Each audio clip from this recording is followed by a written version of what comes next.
Hello दोस्तों, कैसे हैं? तो आप सब उम्मीद करता हूँ बहुत अच्छे हैं और अच्छे ही रहने वाले हैं दोस्तों। तो दोस्तों आज अपन चर्चा करते हैं दिल्ली बिल के बारे में, जो अभी हाल ही में 2-3 दिनों पहले क्या था, चर्चा में था। तो अपन उसके बारे में चर्चा करेंगे कि दिल्ली बिल है क्या। तो अपन ये हेडिंग देखते हैं, अपने न्यूज़पेपर में आई हुई है हेडिंग, ये दे रखी है, देखिए। Rajya Sabha passes Delhi service bill with support 131 MPs। ये MPs छोड़ देते हैं, ये अपनी हेडिंग रहेगी दिल्ली सर्विस बिल। इसके बारे में जानना है अपने को कि दिल्ली सर्विस बिल होता क्या है। ठीक है दोस्तों, तो अपन देखते हैं ये अभी। चलिए दोस्तों, आज अपन जानते हैं दिल्ली के बारे में। तो अपन दिल्ली के बारे में जानते हैं। सबसे पहले तो दिल्ली का पुराना इतिहास जानते हैं कि दिल्ली में कैसे क्या है। तो ये देखिए, दिल्ली का पुराना नाम क्या था? दिल्ली का पुराना नाम था इंद्रप्रस्थ। क्या नाम था दोस्तों? इंद्रप्रस्थ। और इसका उल्लेख कहाँ पे मिलता है? महाभारत में। कहाँ पर मिलता है दोस्तों? महाभारत में। और इंद्रप्रस्थ क्या थी? पांडवों की राजधानी थी दोस्तों। क्या थी? पांडवों की राजधानी। पांडवों की राजधानी क्या थी? इंद्रप्रस्थ थी। उसके बाद में अपन बात करते हैं कि स्थापना किसने की थी। तो दिल्ली की स्थापना देखते हैं किसने की थी। दिल्ली की स्थापना की थी अंकपाल ने। दोस्तों देख लेते हैं, क्योंकि अभी दिल्ली पुलिस का एग्ज़ाम भी आएगा और उसमें ऐसे क्वेश्चन पूछ सकते हैं किसने स्थापना की, किस वंश से की थी। तो ये कौन से वंश से थे? ये थे तोमर वंश। ठीक है दोस्तों। और यही पूछ सकते हैं कि जो इनका उल्लेख कहाँ पे मिलता है, तो वह भी देख लेते हैं अपन। यह उल्लेख कहाँ पे मिलता है? ये पृथ्वीराज रासो में मिलता है दोस्तों। अभी ये देखते हैं ये क्या है। तो यह एक ग्रंथ है, और किसने लिखा था वह भी देख लेते हैं। तो ये किसने लिखा था? चंद्रबरदाई ने। ठीक है दोस्तों, चंद्रबरदाई ने लिखा था। अभी ये जानते हैं कि चंद्रबरदाई कौन था। तो चंद्रबरदाई कौन था? पृथ्वीराज चौहान। इनके क्या थे? ये कवि थे दोस्तों, दरबारी कवि। ठीक है दोस्तों, कौन थे? दरबारी कवि थे चंद्रबरदाई। तो उन्होंने क्या लिखी? पृथ्वीराज रासो। और उसमें उल्लेख बताया कि स्थापना किसने करवाई थी? अंकपाल ने। और ये कौन से वंश से थे? तोमर वंश से थे दोस्तों। और अभी अपन चर्चा करते हैं थोड़ी सी और दिल्ली के बारे में। तो दोस्तों दिल्ली को राजधानी कब बनाया गया था? तो ये देखते हैं अपन, ब्रिटिश काल में। तो दिल्ली को राजधानी कब बनाया गया था? 1911 में दोस्तों। और फिर अपने क्या भारत आज़ाद होने के बाद में अपनी राजधानी को चेंज किया था कुछ समय के लिए, या फिर यही थी, दिल्ली थी? तो वह जान लेते हैं अपन। ये देखिए दोस्तों, दिल्ली को राजधानी कब बनाया गया था? 1911 में। कब? ब्रिटिश काल की बात कर रहा हूँ। तो उससे पहली राजधानी क्या थी? कलकत्ता थी दोस्तों। तो अंग्रेज़ों की राजधानी से पहले क्या थी? दिल्ली से पहले थी कोलकाता। तो दिल्ली राजधानी कब बनाई थी? 1911 में दोस्तों। और फिर बात करते हैं कि अपना देश का आज़ाद होने के बाद 1947 में यही स्वीकार कर लिया गया था कि अपनी भी राजधानी क्या होगी? दिल्ली। तो 1947 से दिल्ली क्या हो गई? स्वतंत्र भारत की राजधानी हो गई थी। ठीक है दोस्तों, यह थी बेसिक नॉलेज थोड़ी बहुत। और थोड़े से इतिहास की और बात कर लेते हैं अपन दिल्ली के। चलिए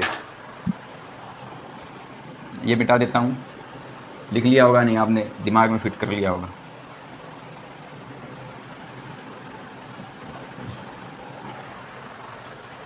तो चलिए दोस्तों, अभी अपन बात करते हैं दिल्ली। तो दोस्तों अपन देखिए, ये बात करते हैं सबसे पहले। तो दिल्ली क्या है? एक केंद्र शासित प्रदेश है। ठीक है दोस्तों। और अपन जानते हैं कितने अभी टोटल कितने हैं? 8। तो 8 सबको पता है कौन कौन से हैं? दादरा नगर हवेली, लक्षद्वीप, पुडुचेरी और अंडमान निकोबार, चंडीगढ़, दिल्ली।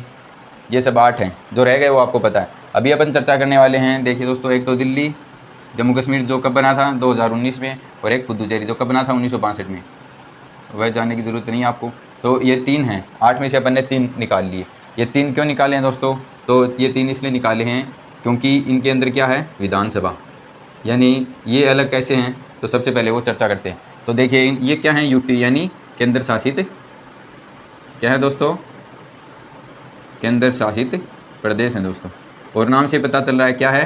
केंद्र शासित यानी शासन। शासित का मतलब क्या होता है? शासन। तो केंद्र का शासन इनके ऊपर चलेगा। जितने भी 8 यूटी हैं अपने पास, तो उन 8 केंद्र शासित प्रदेशों पे सेंटर का कानून चलेगा, सेंटर की कार्रवाई चलेगी। ठीक है दोस्तों। अपवाद स्वरूप ये 3 आते हैं। अभी इन 3 में क्या है? इनमें कैसे कार्रवाई चलेगी? इनमें कार्रवाई चलेगी केंद्र की प्लस राज्य की। अब राज्य की कार्रवाई के लिए क्या चाहिए? मंत्रिमंडल चाहिए। मंत्रिमंडल के क्या चाहिए? सीएम चाहिए। तो एक मुख्यमंत्री और बाकी क्या होंगे? मंत्री, यानी मंत्रालय या मंत्रिमंडल जो भी है। मंत्रिमंडल, मंत्रालय तो कोई विशेष विषय का होता है। तो मंत्रिमंडल, सीएम ये होने चाहिए राज्य में। ठीक है दोस्तों, तो याद रखना इनको राज्य का दर्जा नहीं दिया गया, सिर्फ इनको यह दर्जा दिया गया है कि इनमें भी विधानसभा होंगी। वो किस लिए, वो जनसंख्या, वहाँ का क्षेत्रफल, उस हिसाब से विधानसभा की सीटें दी गई हैं। तो इनमें केंद्र का भी शासन चलेगा और राज्य का भी चलेगा। राज्य के लिए चलने के लिए क्या चाहिए, सीएम और मंत्रिमंडल, और अपन इसी को ही क्या बोलते हैं, विधानसभा। तो सीएम मंत्रिमंडल मिल के क्या बनाता है, विधानसभा। ठीक है दोस्तों, अभी अपन यहाँ से निकाल लेते हैं दिल्ली को, क्योंकि अपने को दिल्ली की बात करनी है। तो अभी अपन दिल्ली के बारे में चर्चा करेंगे।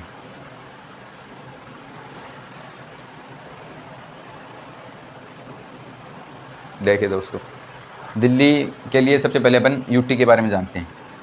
दिल्ली क्या है, यूटी। यूटी यानी केंद्र शासित प्रदेश।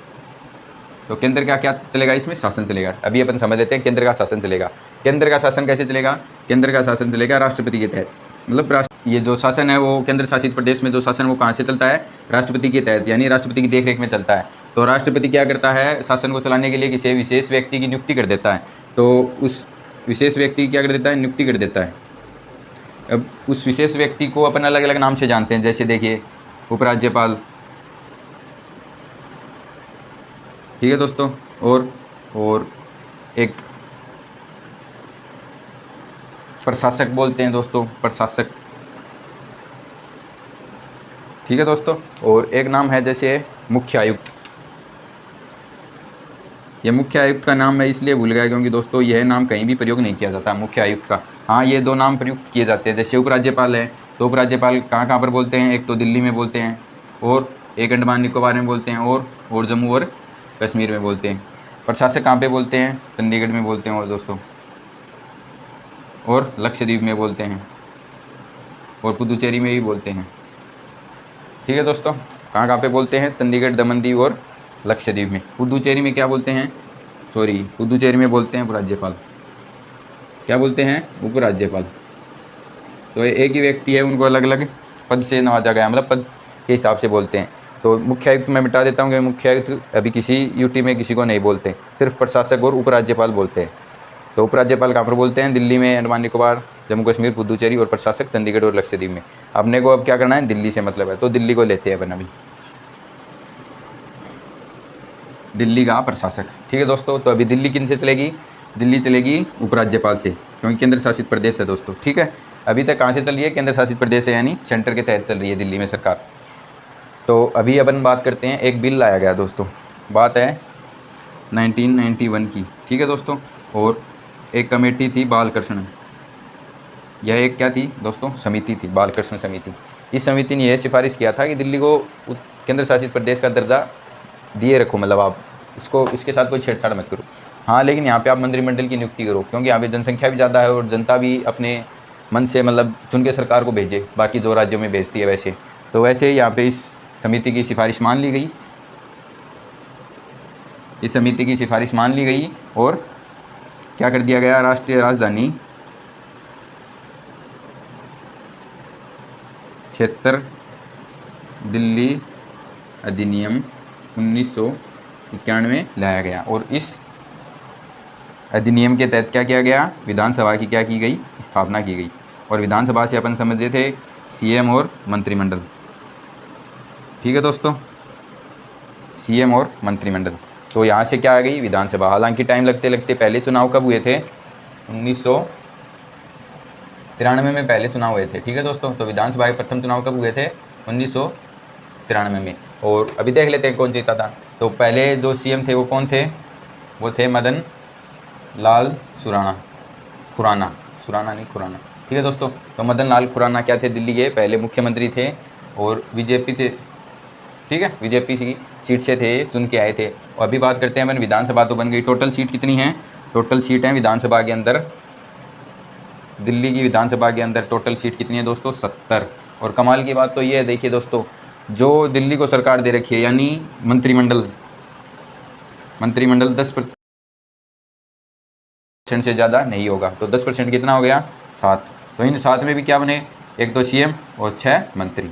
तो यहाँ से क्या बन गई, दिल्ली की मंत्रिमंडल। तो टोटल सदस्य 7 हैं दिल्ली के मंत्रिमंडल में। ठीक है दोस्तों, तो यह था दिल्ली का प्रशासक कि कैसे किस हिसाब से चलता है। ठीक है दोस्तों, और अभी जो क्या नाम है, ये तो यूटी के बारे में हो गया। फिर देखिए दोस्तों, दिल्ली को एक विशेष दर्जा दिया गया था, उसके बारे में चर्चा करते हैं। ये तो यूटी की विशेषता है कि दिल्ली को यह विशेषता दी गई है। ठीक है दोस्तों, अभी संविधान में कोई वो नहीं हुआ।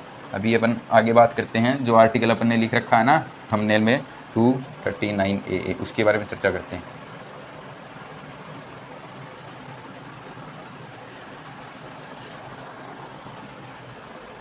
ये देखिए दोस्तों, आर्टिकल 239A और AB, ये एक संविधान संशोधन किया गया था। कौन सा था? 69वां संविधान संशोधन।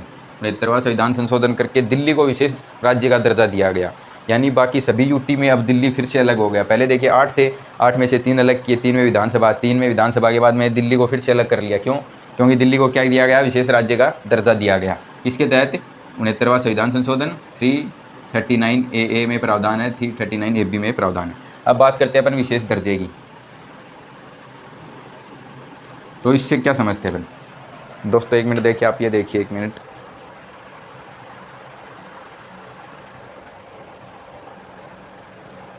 ये आप पढ़िए।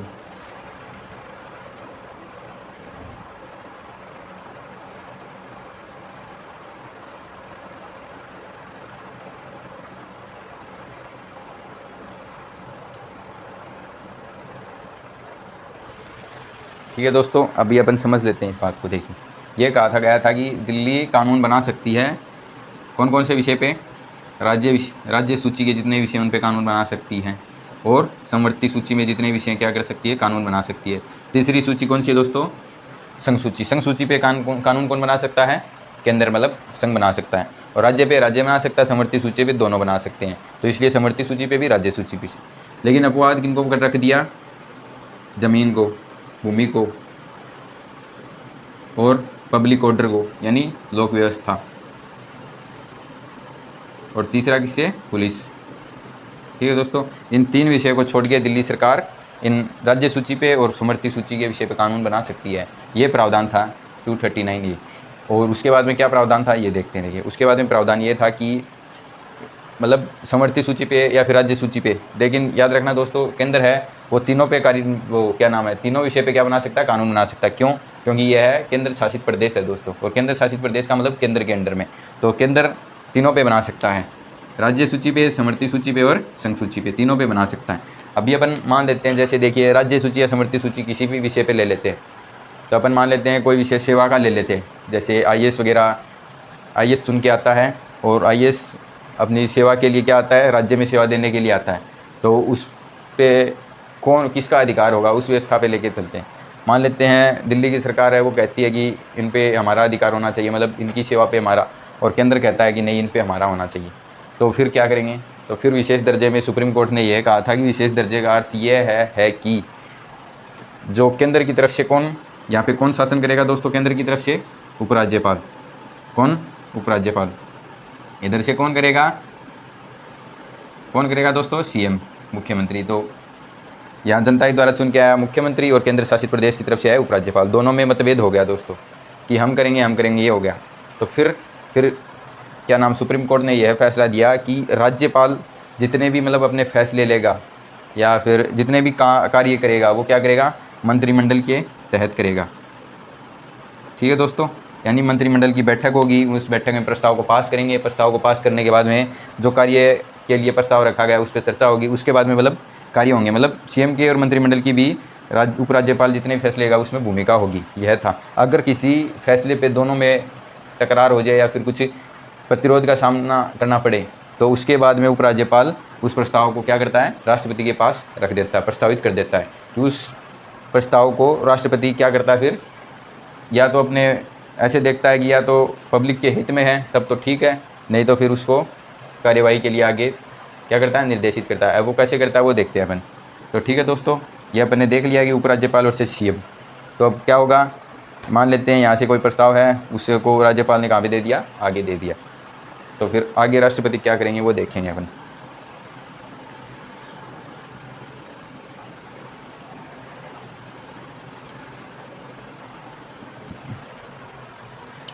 हालांकि दोस्तों देखिए, उससे पहले भी जैसे अपने एग्जाम्पल किसका लिया था? सर्वेंट की सर्विस का, सिविल सर्वेंट की SERVIS सर्विस यानी सेवा। तो दोस्तों सेवा का मुद्दा लिया था अपने एग्जाम्पल के लिए, दोनों के बीच में इस मुद्दे पे क्या हो गई, मतभेद हो गई। तो क्या था कि दिल्ली सरकार थी ना, वो क्या चली गई थी, सुप्रीम कोर्ट में चली गई थी। और सुप्रीम कोर्ट में जाने के बाद में सुप्रीम कोर्ट ने ये जो 3 चेन का जो है मामला वो आगे सामने रखा था। तो अपन 3 चेन क्या है वो देख लेते हैं। सुप्रीम कोर्ट ने जो फैसला दिया था वह ट्रिपल चेन काउंटेबिलिटी के तहत दिया था। तो ट्रिपल चेन काउंटेबिलिटी देख लेते हैं क्या है। तो ट्रिपल चेन काउंटेबिलिटी ये है दोस्तों, देखिए कि लोक सेवक मंत्रिमंडल के प्रति उत्तरदायी होते हैं और मंत्रिमंडल विधायिका विधानसभा के प्रति और विधानसभा जनता के प्रति। यह था ट्रिपल चेन अकाउंटेबिलिटी। हिंदी में क्या बोलते हैं इसको, अपन देख सकते हैं जवाबदेही की तिहरी श्रृंखला। ठीक है दोस्तों, और यह भी लिख रखा है कि कोई भी कार्रवाई जो जवाबदेही की तिहरी श्रृंखला को भंग करती है, मौलिक रूप से प्रतिनिधिक सरकार के मूल संवैधानिक सिद्धांत को कमज़ोर करती है, जो हमारे लोकतंत्र का आधार है। ठीक है दोस्तों, यह सुप्रीम कोर्ट ने फैसला किसके पक्ष में, दिल्ली सरकार के पक्ष में सुनाया था। उसके बाद में क्या हुआ, बिल को कहाँ पे रख दिया था, राष्ट्रपति के पास रख दिया था, क्योंकि सरकार को पता था कि राष्ट्रपति आगे कार्रवाई करेगा। लेकिन उससे पहले क्या चले गए थे, सुप्रीम कोर्ट में चले गए थे। सुप्रीम कोर्ट ने दिल्ली सरकार के तहत में मतलब उनके पक्ष में फैसला सुना दिया था। तो फिर क्या किया था, फिर राष्ट्रपति ने अध्यादेश ला दिया था दोस्तों।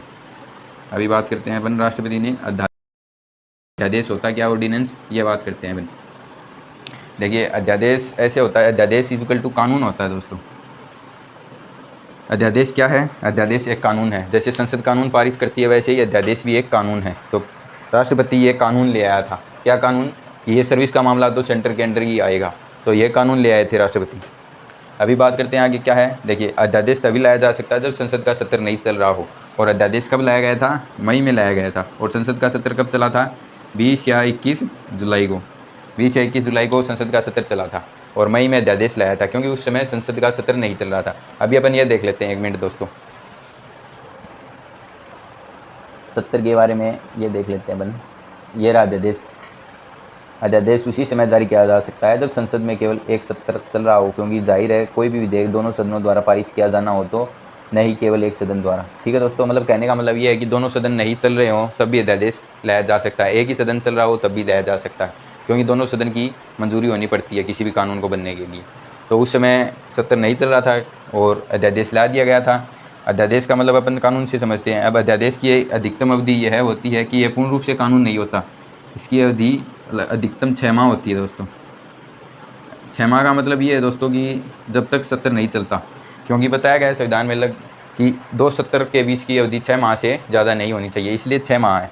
तो अगर सत्र चल गया, मान लेते हैं ये 3 मई की बात है, फिर 5 मई को सत्र चल गया, तो अगर 5 मई को सत्र चल गया तो उस 5 मई के 6 सप्ताह के बाद, ठीक है दोस्तों, 6 सप्ताह के अंदर अंदर कितने दोस्तों, 6 सप्ताह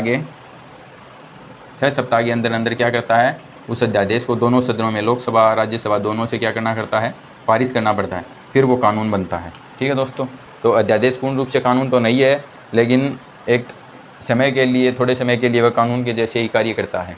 ठीक है दोस्तों, तो ये अध्यादेश ला दिया गया और अध्यादेश अभी यही अपने न्यूज़ में है कि लोकसभा से पारित हो गया और राज्यसभा ने पारित कर दिया। इसका मतलब यह कानून बन गया। कौन सा, यह है राष्ट्रीय राजधानी क्षेत्र दिल्ली सरकार संशोधन अध्यादेश 2023। ठीक है दोस्तों, यह है। और इसके तहत क्या कर दिया गया, जो सेवा का मामला है वो किसके पक्ष में चला गया, वो चला गया है सेंटर के। अब सिविल सर्विस में जितने भी सर्वेंट होते हैं उनकी पद की नियुक्ति, उनका ट्रांसफ़र, वो सब क्या आ जाएगा, सेंटर के अंडर में आ जाएगा दोस्तों। तो यह सारा मुद्दा था जो दिल्ली सरकार और केंद्र सरकार के बीच बना हुआ था। ठीक है दोस्तों, तो यह थी अपनी चर्चा। एक छोटी सी चर्चा आज के अखबार में यह आई है कि दोस्तों केरल का नाम बदल के क्या कर दिया गया, केरलम कर दिया गया। ठीक है दोस्तों, ये एक छोटी सी इन्फॉर्मेशन थी, केरल का नाम बदल के केरलम कर दिया गया। अभी आप ये बताइए कि जो नाम बदला है वो किस अनुच्छेद के तहत बदला है। ठीक है दोस्तों, अगर आपको अच्छी लगी क्लास तो लाइक शेयर वगैरह कर देना और कमेंट करके बता देना, आंसर ज़रूर देना दोस्तों। ठीक है दोस्तों, धन्यवाद।